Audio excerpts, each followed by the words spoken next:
What are your daily supplement recommendations? Find out in today's Q&A.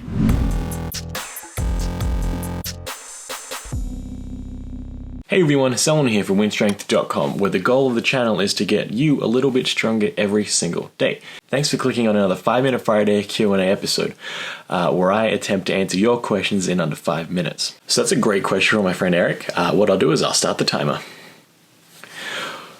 So over the years, over the decades, I've spent a lot of money on supplements and wasted a lot of money. I've literally flushed a lot of them down the toilet just because it's going to go in one hole and out the other side, and you're literally flushing dollars down the drain. I don't enjoy doing that, so right now I can't really recommend a lot of supplements. On today's video, I'll recommend 5 that I take daily, and really there's only one true supplement in there. I'll leave links for Amazon below just because that's kind of where I shop to get the best pricing. But with that being said, you're better off spending a lot of money on food, real food, and training. The best thing I've spent money on recently has been training programs and getting some help from some online coaches, just because that's going to take you so much further than any supplement ever will. When you dig into the research, not all of them have robust evidence to support their claims. So at dubious at best, you're just getting something that doesn't hurt you. At worst, you might be getting something laced with something, or you might be getting something that's doing harm to your body. So all of that, there's not a lot of positives to taking a lot of the supplements out there, because a lot of them don't really have the effects they claim to have. That being said, here are my top 5 supplements. First off being whey protein. Not really supplements, more of like a whole food substitute. I just like taking it because of convenience. Obviously you can get away without taking any protein powders, because you just eat some meat, some eggs, some vegetable protein sources like rice and beans. But I do like to have protein shakes. I usually take one in the breakfast for morning, and then right after I work out. And that's not because of some post-anabolic window. That's just because it's convenient for me to drink some food after I work out.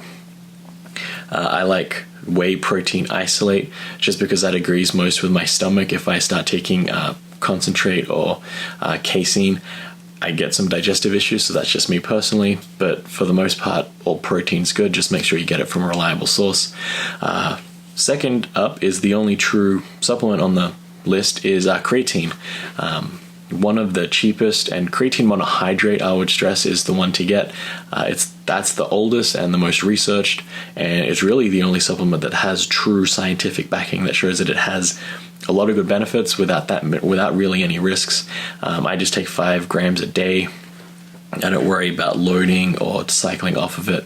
It's just a constant thing. Maybe on the deload weeks or when I go on vacation every couple of months, I'll stop taking it. But for the most part, that's just part of the daily routine in my post-workout shake. And on rest days, just in my breakfast in the morning with that scoops of protein. Third on the list is caffeine or coffee. I usually drink a couple of cups of coffee before I work out, or an energy drink or a caffeine tablet.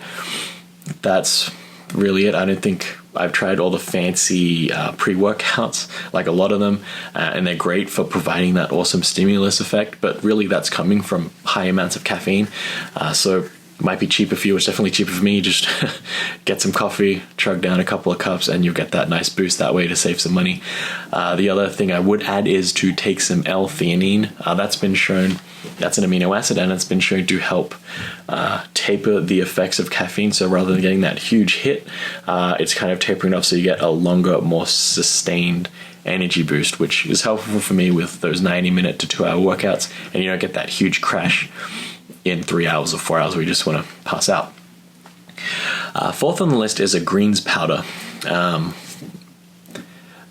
don't really know if there is a lot of research behind that, but I do feel more regular when I take a greens powder. I think I just feel a little bit better that way. Obviously focus on consuming a good amount of fruits and vegetables, but every now and then I don't really get the recommended daily intake of that, and I think it's a good way to make up the difference there. And finally is Rhodiola, which is an adaptogenic herb. I found that more to help with my mental state. It does help relieve some of that stress and anxiety from day-to-day life. I find that when I take that regularly, my mental outlook is just a little bit better, but that's my own personal effects from that. So when it comes to supplements, I would lean definitely on the side of less is more. Those are my really only 5 supplements that I take. And I think you don't really need more than that. I definitely spend more money on training programs, real food, and training for years upon years. I've been stronger now, and I think not healthier, but definitely perform better in the... You know what, one day I'm going to get in under that 5 minutes and it's going to be great. But I found I'm performing better now, I'm stronger now, and I'm taking a lot less supplements now.